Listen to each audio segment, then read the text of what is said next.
Hello बच्चों, आज हम आपको बीएससी थर्ड ईयर का सेकंड क्लास पढ़ाएंगे। इसके पहले प्रीवियस क्लास में हम आपको फ्रेम ऑफ रेफरेंस बताए थे और हमने ये भी कहा था कि फ्रेम ऑफ रेफरेंस जो होता है आपका टू टाइप का होता है, जिसमें आपका एक इनर्शियल फ्रेम ऑफ रेफरेंस है, दूसरा आपका non inertial frame of reference है। इन दोनों टॉपिक को कंप्लीट करेंगे। फिर इसके बाद आपका एक गैलीलियन ट्रांसफॉर्मेशन इक्वेशन भी हम आपको बताएंगे। तो सबसे पहले इसमें हेडिंग करते हैं हम लोग इनर्शियल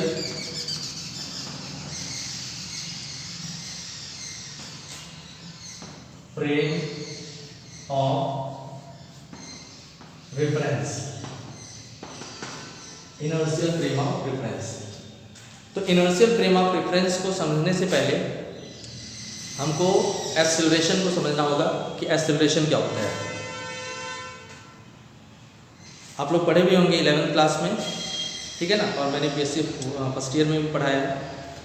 तो एक्सेलरेशन क्या होता है आपका, अगर कोई बॉडी एक कांस्टेंट वेलोसिटी से अगर मूव करती है या वो रेस्ट में होती है तो उस टाइम वो एक्सेलरेशन की कंडीशन में नहीं होगा। एक्सेलरेशन का ये मतलब होता है कि अगर किसी बॉडी की वेलोसिटी टाइम के साथ बदलती है तो उसी को एक्सेलरेशन कहा जाता है। इसका डेफिनेशन आप देते थे, the rate of change of velocity is known as acceleration.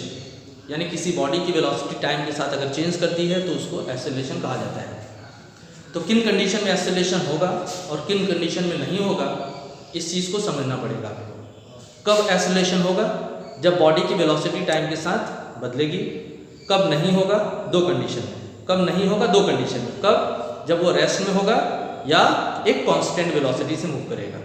Rest में होगा तो वेलोसिटी है ही नहीं उसमें, और अगर कांस्टेंट वेलोसिटी से मूव करेगा तो वेलोसिटी है बट टाइम के साथ नहीं चेंज कर रही है, ठीक है ना, तो उसको आपका उस टाइम एक्सेलरेशन नहीं होगा। तो अनएक्सेलरेटेड और एक्सेलरेटेड का मतलब समझ में आया। अनएक्सेलरेशन कब होगा, की कंडीशन कब आएगी, जब बॉडी की वेलोसिटी या तो जीरो होगी या एक कांस्टेंट वेलोसिटी होगी। कब एक्सेलरेशन होगा, जब बॉडी की वेलोसिटी टाइम के साथ चेंज करेगी, ठीक है ना।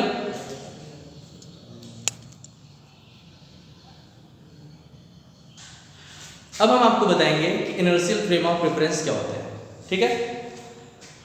वो सारे के सारे फ्रेम ऑफ रेफरेंसेस जो कि आपके अनएक्सेलरेटेड होने चाहिए, पहली कंडीशन। दूसरी कंडीशन ये कि वो न्यूटन्स लॉ ऑफ इनर्शिया को फॉलो करने चाहिए। अब न्यूटन्स लॉ ऑफ इनर्शिया क्या होता है आप लोग जानते हैं। अगर कोई बॉडी रेस्ट में है तो रेस्ट में रहेगी, कांस्टेंट वेलोसिटी से मूव कर रही है तो वो लगातार उसी वेलोसिटी से मूव करती रहेगी। कब तक, जब तक कि उस पर कोई एक्स्ट्रा फोर्स न दिया जाए। क्या बोला मैंने, बॉडी अगर रेस्ट में है तो रेस्ट में रहेगी। अगर आपका वो कांस्टेंट वेलोसिटी से मूव कर रही है तो उसी मोशन से मूव करेगी, मतलब कांस्टेंट मोशन से ही मूव करेगी। कब तक, जब तक कि उस पर कोई एक्सटर्नल फोर्स अप्लाई नहीं किया जाए, ठीक है। इसको न्यूटन्स लॉ ऑफ इनर्शिया कहा जाता है, ठीक है। तो आप क्या कहेंगे, इनर्शियल फ्रेम ऑफ रेफरेंस क्या होता है आपका, all those frame of reference. Frame of reference मतलब coordinate system. All those unaccelerated frame of reference which satisfy Newton's law of inertia. क्या बोला मैंने, ऑल दोज अनएक्सेलरेटेड, यानी वो सारे के सारे आपका फ्रेम ऑफ रेफरेंसेस जो अनएक्सेलरेटेड होने चाहिए। अनएक्सेलरेटेड का मतलब फ्रेम ऑफ रेफरेंस या तो कांस्टेंट वेलोसिटी से मूव करेगा या तो रेस्ट में रहेगा, ठीक है ना, और न्यूटन्स लॉ ऑफ इनर्शिया को फॉलो करेगा। समझ में आ गया। तो आप इसको डिफाइन करेंगे, इसका डेफिनेशन लिखेंगे आप लोग। All those unaccelerated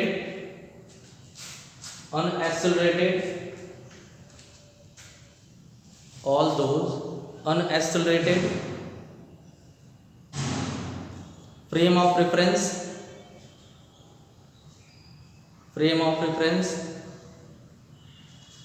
which satisfy किसको सेटिस्फाई करता है, Newton's law of inertia. which satisfy Newton's law of inertia, Newton's law of inertia are called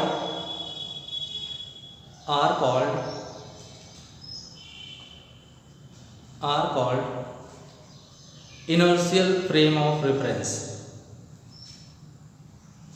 ये सारे के सारे फ्रेम ऑफ रेफरेंस क्या कहलाएंगे? Inertial frame of reference. तो फ्रेम ऑफ रेफरेंस इनर्शियल कब होगा? जब वो अनएक्सेलरेटेड होगा और न्यूटन्स लॉ ऑफ इनर्शिया को फॉलो करेगा। ठीक है ना? और इसके बाद आप क्या बताएंगे कि आपका अनएक्सेलरेटेड का मतलब तो समझ में आ गया। अब हम ये कहेंगे कि अगर कोई बॉडी या फ्रेम ऑफ रेफरेंस क्या है आपका, वो रेस्ट में है या यूनिफॉर्म मोशन से मूव कर रहा है, तो वो आपका क्या होगा? आपका अनएक्सेलरेटेड होगा। ठीक है ना? यानी वो आपका इनर्शियल फ्रेम ऑफ रेफरेंस होगा। ठीक है ना? तो लिख लीजिए उसके बाद inertial frame of reference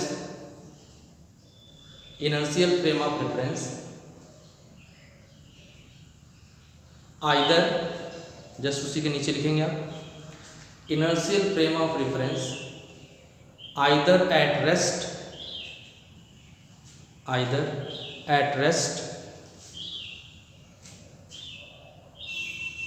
or move with constant velocity,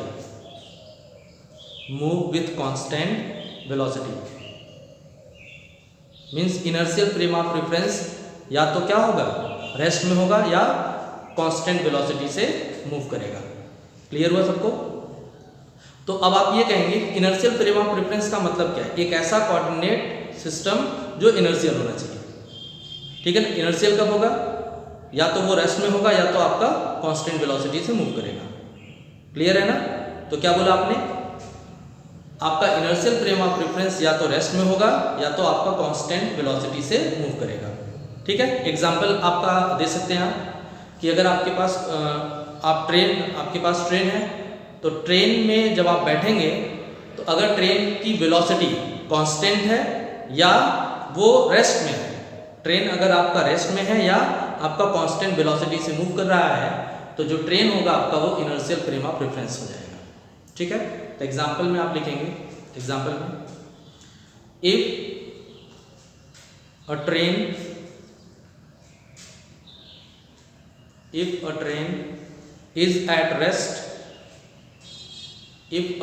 is at rest or move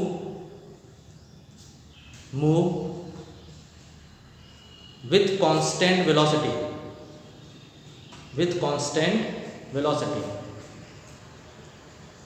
then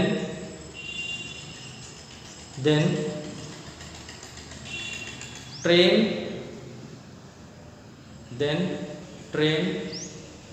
is an inertial frame of reference. Train एक क्या होगा? आपका इनर्शियल फ्रेम ऑफ रेफरेंस होगा। Train is an inertial frame of reference. ठीक है? तो I hope आप समझ गए होंगे कि इनर्शियल फ्रेम ऑफ रेफरेंस क्या होता है। इसके बाद हम लोग हेडिंग करेंगे non inertial frame of reference. Non inertial frame of reference. Non inertial frame of reference.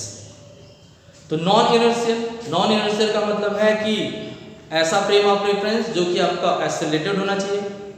यानी कोई फ्रेम ऑफ रेफरेंस या तो मींस आपका ये डिफरेंट वेलोसिटी से मूव करेगा, मतलब उसमें एक्सेलरेशन होना चाहिए।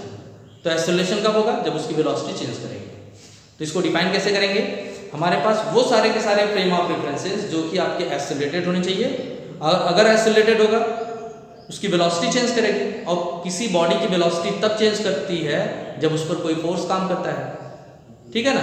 तो ये न्यूटन्स लॉ ऑफ इनर्शिया को फॉलो नहीं करेगा। ठीक है ना? न्यूटन्स लॉ ऑफ इनर्शिया क्या कहता था? बॉडी रेस्ट में होगी या तो आपका यूनिफॉर्म मोशन से मूव कर रही होगी। कब तक? जब तक कि उस पर कोई एक्स्ट्रा फोर्स नहीं दिया जाए। तो यहाँ पे क्या रहा कि वो सारे के सारे फ्रेम ऑफ रेफरेंस जो क्या होने चाहिए? एक्सेलरेटेड होने चाहिए। अगर एक्सेलरेटेड होंगे तो न्यूटन्स लॉ ऑफ इनर्शिया को फॉलो नहीं करेंगे। ठीक है ना? तो इसका डेफिनेशन आप लिखेंगे, all those all those accelerated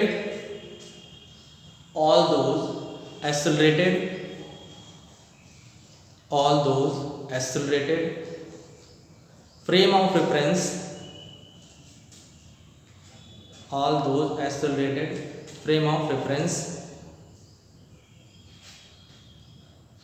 which satisfy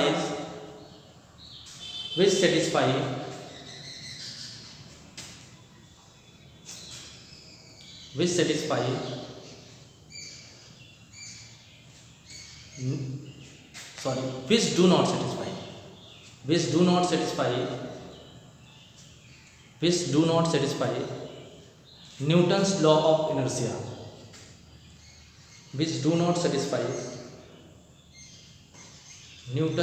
of inertia, are called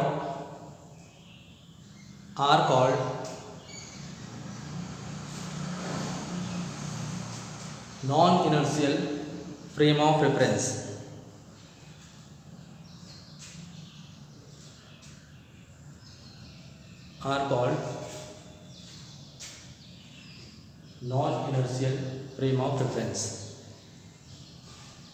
clear हो गया? एग्जाम्पल लिखेंगे। एग्जाम्पल को समझाने से पहले कुछ एक टर्म हम आपको समझाएंगे। जब आप सर्कुलर मोशन पढ़े थे, जैसे कोई बॉडी क्या करती है, सर्कुलर मोशन करती है, तो अब ये देखो यहां पर कोई बॉडी इस सर्कुलर ट्रैक पे मूव कर रही है। अगर इसकी वेलोसिटी स्पीड कह लीजिए 50 मीटर पर सेकेंड है, अगर कोई पार्टिकल या बॉडी या ऑब्जेक्ट क्या करता है 50 मीटर पर सेकेंड की स्पीड से दौड़ रहा है लगातार, हर पॉइंट पर इसकी स्पीड 50 है, यहां पर हर एक पॉइंट पर इसकी स्पीड क्या है 50 है, ठीक है ना? तो आप कहेंगे सर इसकी वेलोसिटी चेंज नहीं कर रही है। वेलोसिटी चेंज कर रही है। वेलोसिटी एक वेक्टर क्वांटिटी होती है। वेलोसिटी क्या है? Vector quantity. तो अब आप ये बताइए यहां पर डायरेक्शन किधर होगा? वेलोसिटी का इस साइड होगा। तो वेलोसिटी आपका स्पीड कितनी है 50। वेलोसिटी का मैग्नीट्यूड जो होता है वो स्पीड कहलाता है। ये 50 हो गया आपका, लेकिन डायरेक्शन आपका इस साइड है। तो यहाँ पे अगर आपका पार्टिकल पहुंचेगा तो यहाँ पे स्पीड तो उतना ही है 50 ही है, लेकिन डायरेक्शन इधर हो गया आपका। तो मैग्नीट्यूड तो फिक्स है लेकिन डायरेक्शन बदल रहा है। तो आप क्या कहेंगे? डायरेक्शन बदल रहा है ना। तो एक आपका जो वेलोसिटी है आपका यहाँ पे लगातार चेंज कर रहा है। स्पीड तो वही है लेकिन वेलोसिटी आपकी लगातार क्या कर रही है? चेंज कर रही है। तो लगातार वेलोसिटी चेंज करेगी, इसका मतलब उसमें एक्सेलरेशन होगा, ठीक है ना? तो अब आप ऐसे कह सकते हैं कि जितनी भी रोटेटिंग बॉडी होती है, यानी कोई बॉडी अगर रोटेट कर रही है, जितनी भी रोटेटिंग बॉडी होती है वो सब की सब क्या होती है हमारी? वो आपकी उसकी वेलोसिटी चेंज करती है। उस ऑब्जेक्ट की वेलोसिटी चेंज करेगी, और वेलोसिटी चेंज करेगी तो इसमें क्या होगा? आपका एक्सेलरेशन होगा। तो हम एक छोटा सा एग्जांपल बताएं। अर्थ क्या करता है? सन के चारों तरफ रोटेट करता है और अपने एक्सिस पर के अबाउट भी रोटेट करता है। अर्थ क्या करता है? सन के चारों तरफ रिवॉल्व करता है और अपने एक्सिस के चारों तरफ अपने एक्सिस के अबाउट क्या करता है? रोटेट करता है, ठीक है ना? तो यहाँ पे रोटेशनल मोशन है। यानी कहीं भी अगर आपका रोटेशनल मोशन आता है या सर्कुलर मोशन आता है, रोटेशनल मोशन हो या सर्कुलर मोशन हो, तो वहां पे आपका एक्सेलरेशन जरूर होगा, ठीक है ना? एक्सेलरेशन आपका कंफर्म है कि आपका एक्सेलरेशन वहां पे होगा। तो आप ये कहेंगे कि जो अर्थ क्या करता है? अपने एक्सिस के अबाउट रोटेट करता है। तो अर्थ आपका क्या है? ये एक जगह है ना, ये एक फ्रेम ऑफ रेफरेंस है ये, लेकिन ये क्या कर रहा है? आपका अपने एक्सिस के अबाउट रोटेट कर रहा है आपका ये। तो यहाँ पे आपका एक्सेलरेशन होगा।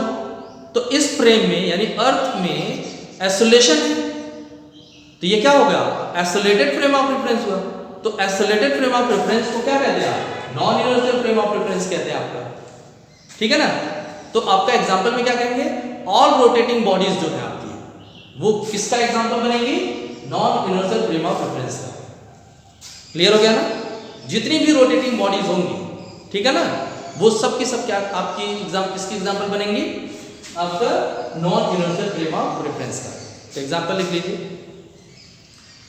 All rotating frame of reference, all rotating frame of reference, all rotating frame of reference are the example of non-inertial frame of reference, non-inertial frame of reference, ठीक है, non inertial frame of reference. ये रहा आपका inertial और non inertial frame of reference, ठीक है ना। तो अगर कहीं भी आपको प्रॉब्लम होती है तो कमेंट में आप जरूर बताएंगे कि सर यहाँ प्रॉब्लम है, मैं आपको इसको रिपीट कर दूंगा, ठीक है। इसके बाद हम हेडिंग करेंगे इवेंट।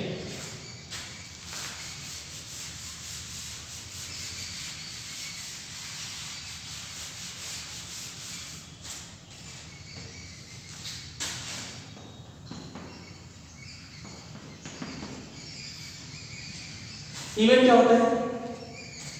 अगर हम किसी ऑब्जेक्ट की पोजीशन को टाइम के साथ बताएं, अगर किसी ऑब्जेक्ट की अगर हम पोजीशन को किसके साथ बताएं? टाइम के साथ। तो पोजीशन कैसे दिखाते हैं आप? अगर 3 डायमेंशनल कोऑर्डिनेट है तो किसी ऑब्जेक्ट की पोजीशन कैसे बताएंगे? उसमें x, y, z रखेंगे। तो उस ऑब्जेक्ट की पोजीशन को टाइम के साथ अगर हम बताते हैं तो उसी को इवेंट कहा जाता है, ठीक है ना। यानी कोई घटना अगर हम टाइम के साथ बताएं तो वो इवेंट बनेगा आपका। यानी हमारे पास एक कोऑर्डिनेट सिस्टम होगा, तो उसको चाहे वो 2 डायमेंशनल हो आपका, चाहे आपका 3 डायमेंशनल हो।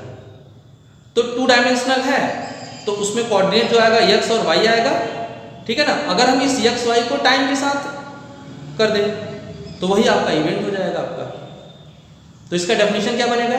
अ coordinate system along with time, a coordinate system along with time is called the event।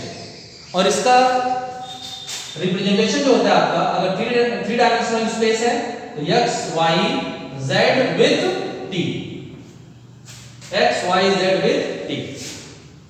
Clear हो गया? क्या है आपका? अ कोऑर्डिनेट सिस्टम, एक कोऑर्डिनेट सिस्टम है मेरे पास, और उस कोऑर्डिनेट सिस्टम को किसके साथ लें? टाइम के साथ लें, तो उसी को क्या कहते हैं हम लोग? इवेंट कहते हैं। तो डेफिनेशन करते हैं हम लोग।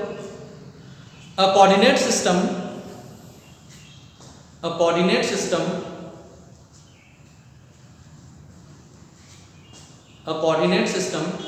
along with time, a coordinate system along with time is called event, is called event। कुछ सवाल देखेंगे। It is denoted by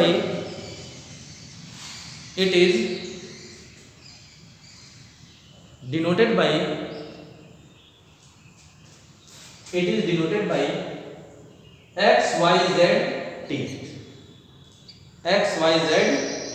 इसका रिप्रेजेंटेशन जो होता है वो x y z आपका कोऑर्डिनेट होता है। अगर इसको टाइम के साथ हम इंक्लूड कर लेते हैं तो वो इवेंट बन जाता है। इसके बाद एक इंपॉर्टेंट टॉपिक हम लोग करेंगे, गैलीलियन ट्रांसफॉर्मेशन इक्वेशन। देखो, हम आपको जब थियरी ऑफ रिलेटिविटी जब बता रहे थे तो थियरी ऑफ रिलेटिविटी 2 तरह की होती है, 2 स्टेप में कंप्लीट होती है। पहली स्पेशल थियरी ऑफ रिलेटिविटी, दूसरा आपका जनरल थियरी ऑफ रिलेटिविटी। तो स्पेशल थियरी ऑफ रिलेटिविटी मैंने आपको एक्सक्यूज दिया था कि हम आपको सेकेंड वाली क्लास में थोड़ा सा बता देंगे। स्पेशल थियरी ऑफ रिलेटिविटी एक ऐसी रिलेटिविटी थियरी होती है जिसमें हम लोग ऐसे फ्रेम ऑफ रेफरेंस को डिस्कस करते हैं जो कि आपके इनर्शियल होते हैं, ठीक है ना। इस थियरी में हम लोग इनर्शियल फ्रेम ऑफ रेफरेंस को लेकर के हम सारी चीज़ों को क्लियर करेंगे। यानी स्पेशल थियरी ऑफ रिलेटिविटी ही हमारे सिलेबस में है। यानी जितने भी आपका इवेंट आपके होने हैं, ठीक है ना, वो आपके सब के सब आपका इनर्शियल फ्रेम ऑफ रेफरेंस होने हैं। यानी आपका फ्रेम ऑफ रेफरेंस या तो रेस्ट में होगा या तो कांस्टेंट वेलोसिटी से मूव करेगा, ठीक है ना। और इसके बाद आपका जनरल थियरी ऑफ रिलेटिविटी में हम लोग क्या करते हैं, आपका ऐसे फ्रेम ऑफ रेफरेंस को लेते हैं जो कि एक्सेलरेटेड होते हैं, ठीक है। मतलब non inertial frame of reference को लेकर के वहाँ पे बातों को करते हैं, ठीक है ना। तो हमको यहाँ पे केवल आपका स्पेशल थियरी ऑफ रिलेटिविटी को कंप्लीट करना है, ठीक है ना। तो स्पेशल थियरी ऑफ रिलेटिविटी का जो सिलेबस स्टार्ट होता है वो गैलीलियन ट्रांसफॉर्मेशन इक्वेशन से, ठीक है ना। तो हेडिंग करते हैं हम लोग Galilean transformation equation.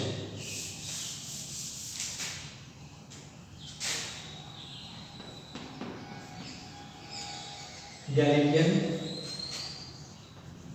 Transformation equation, Galilean transformation equation, ये साइंटिस्ट नेम है आपका। तो ट्रांसफॉर्मेशन इक्वेशन यानी एक ऐसा इक्वेशन जो आपका एक कोऑर्डिनेट सिस्टम को दूसरे कोऑर्डिनेट सिस्टम को से रिलेट करेगा। क्या बोला मैंने? एक ऐसा ट्रांसफॉर्मेशन इक्वेशन जो क्या करेगा, एक कोऑर्डिनेट सिस्टम को दूसरे कोऑर्डिनेट सिस्टम को रिलेट करेगा, ठीक है ना। तो इसका हमने क्या बोला इसमें कि आपके पास एक ऐसा ट्रांसफॉर्मेशन इक्वेशन होगा जो एक आपका कोऑर्डिनेट सिस्टम को दूसरे कोऑर्डिनेट सिस्टम से रिलेट करेगा, ठीक है ना। तो इसमें आप थोड़ा सा लिखेंगे गैलीलियन, या लिखिएगा गैलीलियन ट्रांसफॉर्म, हेडिंग कर लीजिए, उसके बाद लिखिए Galilean transformation equation, Galilean transformation equation, Galilean transformation equation is an equation, Galilean transformation equation is an equation which relate, जो कि रिलेट करता है, which relate coordinates of, which relate coordinates of two frame of references,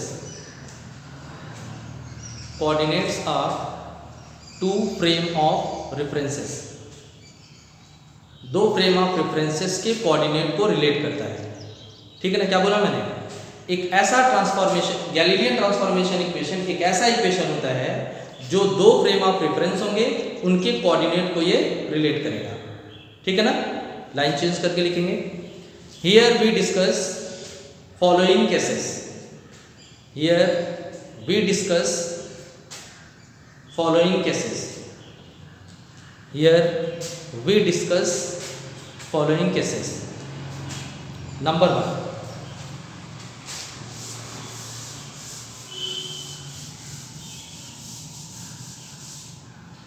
number 1 heading है the frame of reference,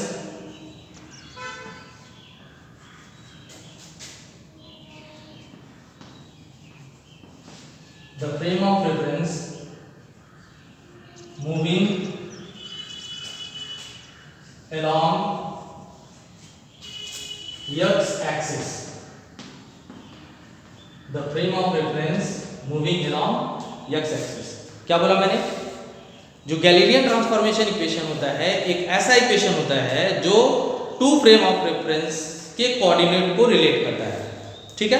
तो यहाँ पे हम लोग इसको जो गैलीलियन ट्रांसफॉर्मेशन इक्वेशन है इसको कंप्लीट करते हैं आपका कुछ केस में। पहला केस क्या है इसका?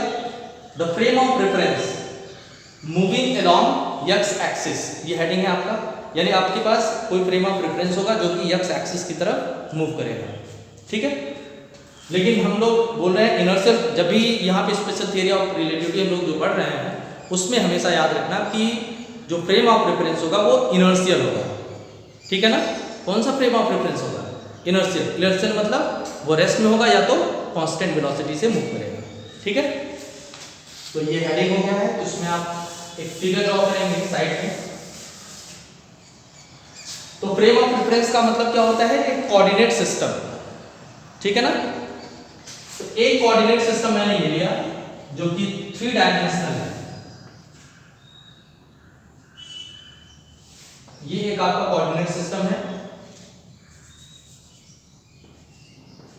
इसका कोऑर्डिनेट x है, इसका कोऑर्डिनेट y है, ये x y z आपका एक्सिस होता है, ठीक है। ये आपका ओरिजिन है, इस ओरिजिन पर मैंने ऑब्जर्वर खड़ा किया है, ओ ऑब्जर्वर मतलब देखने वाला, जैसे मैं ही खड़ा हो जाऊं यहाँ पे, ठीक है ना। ट्रेन के अंदर आप बैठे हैं, ट्रेन के अंदर जो जगह है उसकी किसी एक पॉइंट पर हम बैठ गए, ठीक है ना। तो ये आपका 3 डायमेंशनल स्पेस है जिसमें आपका ये ओरिजिन जो होगा, ओरिजिन पर मैंने एक ऑब्जर्वर को खड़ा किया। क्यों खड़ा किया? उस इवेंट को देखने के लिए, किसी घटना को देखने के लिए। समझ में आ रहा है? तो घटना का मतलब आप समझते हैं, कोऑर्डिनेट सिस्टम को टाइम के साथ लिया जाएगा, ठीक है। एक दूसरा फ्रेम ऑफ रेफरेंस, इस फ्रेम ऑफ रेफरेंस का मैंने नाम रखा यस, ठीक है। इस फ्रेम ऑफ रेफरेंस का क्या नाम रखा मैंने? एस। एक दूसरा फ्रेम ऑफ रेफरेंस लेते हैं, क्योंकि देखो Galilean transformation equation 2 frame of reference के कोऑर्डिनेट को बताता है। तो एक फ्रेम ऑफ रेफरेंस ये हो गया, एक दूसरा लेंगे, दूसरा इसी पर कॉइंसाइड है, दूसरे के जो एक्सिस हैं वो X axis, Y axis, Z axis, ठीक है ना, इसी पर कॉइंसाइड है। दूसरा फ्रेम ऑफ रेफरेंस जिसका नाम हम रख रहे हैं यस डैश, ठीक है ना। उस यस डैश का जो एक्सिस होगा यस डैश होगा, वाई डैश होगा, जेड डैश होगा, और एक हम ऑब्जर्वर को बैठाएंगे ओ डैश। ऑब्जर्वर कहां बैठाएंगे? ओ डैश, उसके ओरिजिन पर, ठीक है। अब मतलब यस और यस डैश जो 2 फ्रेम ऑफ रेफरेंस है इनिशियली कॉइंसाइड होंगे। कॉइंसाइड मतलब एक ही जगह पे होंगे। यहां से 2 फ्रेम होंगे, यस वाई जेड, जिसका नाम यस फ्रेम ऑफ रेफरेंस है, जिसके सेंटर पर, सॉरी ओरिजिन पर मैंने क्या किया? एक ऑब्जर्वर ओ को बैठाया है। दूसरा फ्रेम ऑफ रेफरेंस लेंगे जिसके एक्सेस क्या होंगे? यस डैश, वाई डैश और जेड डैश होंगे, और उस फ्रेम का या उस कोऑर्डिनेट सिस्टम का क्या नाम रखेंगे? यस डैश, जिसके ओरिजिन पर कौन ऑब्जर्वर होगा? ओ डैश होगा, ठीक है ना।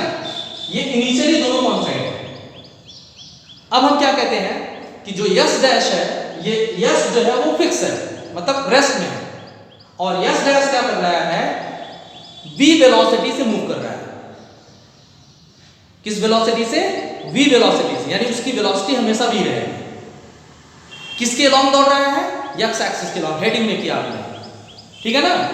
तो कुछ टाइम के बाद एक्स एक्सिस के अलोंग दौड़ रहा है, तब कौन सी डिस्टेंस कवर करेगा? केवल एक्स एक्सिस की तरफ आपका डिस्टेंस को कवर करेगा। फिर समझो मैंने क्या बोला, यस डैश जो फ्रेम ऑफ रेफरेंस है और यस दोनों कॉइंसाइड हैं, ठीक है ना, इनिशियली कॉइंसाइड है।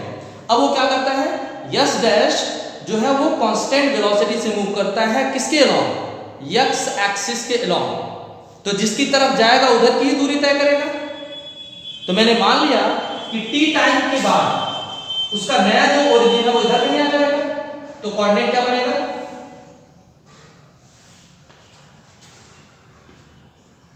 ये y डैश है, ये z डैश है, और ये आपका x डैश है, और यहां पर कौन सा ऑब्जर्वर होगा?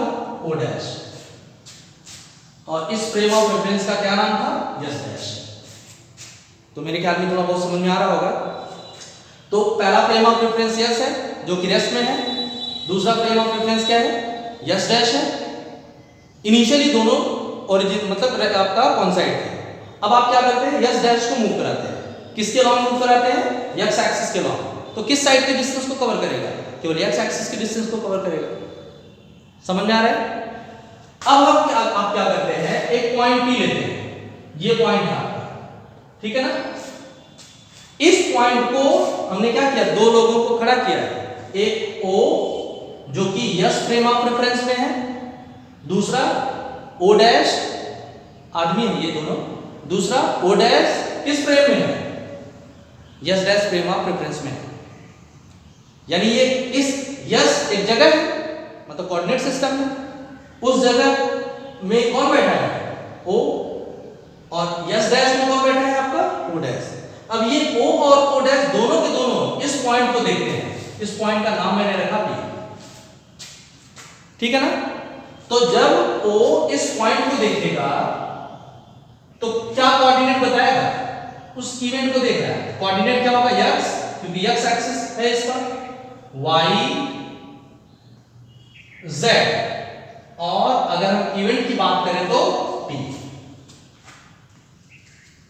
तो o इस पॉइंट के कोऑर्डिनेट को क्या बताता है, x y z t, ठीक है। और o डैश जब इसी पॉइंट को देखेगा तो क्या कोऑर्डिनेट बताएगा, x dash y dash z dash t dash. आ गया समझ में? क्या बोला मैंने, पॉइंट P की पोजीशन को अगर O देखता है तो x y z पोजीशन हो गया, तो घटना अगर हम कहें इवेंट है तो आपका t रहेगा।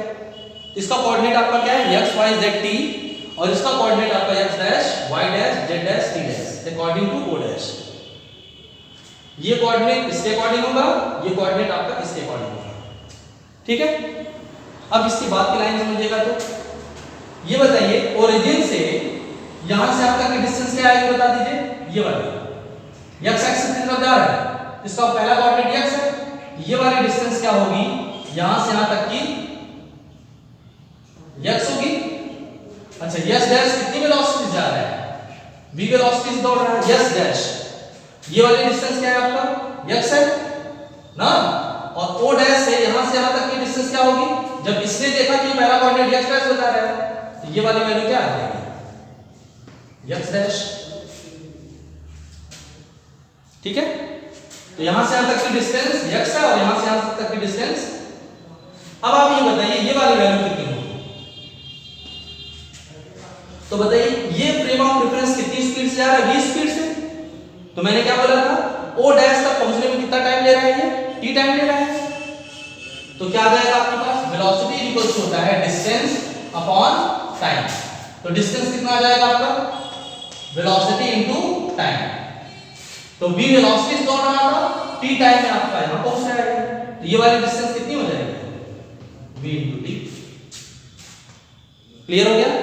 ये वाली डिस्टेंस इतनी, o से o डैश तक की डिस्टेंस कितनी हो जाएगी, vt।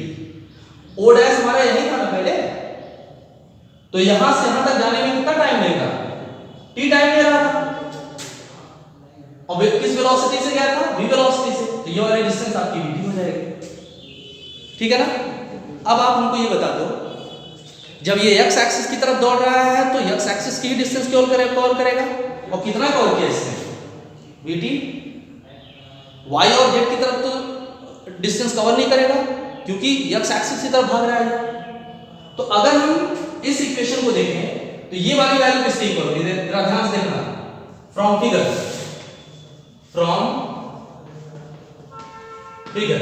में बताओ क्या आएगा, x इज इक्वल्स टू किसके, x dash plus of vt।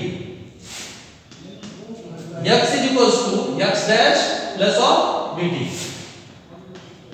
तो x डैश क्या आ जाएगा आपका, x माइनस vt हो गया। x dash is equals to x minus vt, यानी इस x डैश में से इतना माइनस कर दे, सही बात है, यहां से यहां तक का इसमें से ये माइनस कर दे तो आपको ये मिल जाएगा, ठीक है। ये आपका ठीक है। इसी तरह से आप ये कहेंगे y डैश की वैल्यू क्या होगी, y होगी, क्यों, क्योंकि ये y एक्सिस की तरफ दौड़ नहीं रहा है, किधर दौड़ रहा है, x एक्सिस की तरफ, इस वजह से आपका x में से ये माइनस किया था आपने। फिर इसके बाद z dash equals to z आएगा, लास्ट का t dash equals to t होगा, ठीक है। ये आपके चारों इक्वेशन जो होंगे ये नंबर, यही आपका गैलीलियन ट्रांसफॉर्मेशन इक्वेशन है। बताइए ये x डैश और x से रिलेट कर रहा है, y डैश को y से रिलेट कर रहा है, z डैश को z से, t डैश को t से। तो गैलीलियन ट्रांसफॉर्मेशन इक्वेशन क्या होता है, ये एक ऐसा इक्वेशन होता है, ट्रांसफॉर्मेशन इक्वेशन होता है जो टू फ्रेम ऑफ रेफरेंस के कोऑर्डिनेट को रिलेट करता है। तो बताइए ये किसका कोऑर्डिनेट है, s डैश का, ये किसका कोऑर्डिनेट है, s का। तो टू फ्रेम ऑफ रेफरेंस के कोऑर्डिनेट के बीच में रिलेशन है, नहीं है, ये किसका रिलेशन है, ये s y डैश किसका है, s डैश का, y किसका है, s का। ये भी आपका क्या है, ये रिलेशन है आपका टू फ्रेम ऑफ रेफरेंस के कोऑर्डिनेट्स के बीच में। तो ये सारे के सारे क्या आपके गैलीलियन ट्रांसफॉर्मेशन इक्वेशन होंगे। यहां पे लिख लेंगे हम लोग this is Galilean transformation equation. Video को पॉज करके आप ये फिगर ड्रॉ कर लेंगे, ठीक है ना। इसके बाद आप लिखेंगे। थोड़ा सा और बता दें, consider two frame of reference, consider two frame of reference S and S dash, both are coincide with each other. Initially both are coincide with each other. The frame of reference S dash moving with constant velocity v. The frame of reference S dash moving with constant velocity v along x axis. Let a point P, let a point P, एक point P हमने consider किया। The coordinate of point P, the coordinate of point P observe by observer को is, अब जब ये देख रहा है x y z t and the coordinate of same point, उसी पॉइंट का coordinate observe by observer o dash, observe by observer मतलब देख रहा है, ऑब्जर्वर कौन सा, ऑब्जर्वर मतलब वो आदमी, ऑब्जर्वर o डैश क्या है x dash y dash z dash t dash. इसके बाद हम लोग ये तुरंत फिगर से ये लिखेंगे हम लोग, यही आपका गैलीलियन ट्रांसफॉर्मेशन इक्वेशन। तो इसमें लिखेंगे जल्दी से, वीडियो को पॉज करके ये फिगर ड्रॉ कर लेंगे अच्छे से, ठीक है। लिखिए, consider two frame of reference, two frame of reference S and S dash, S and S dash,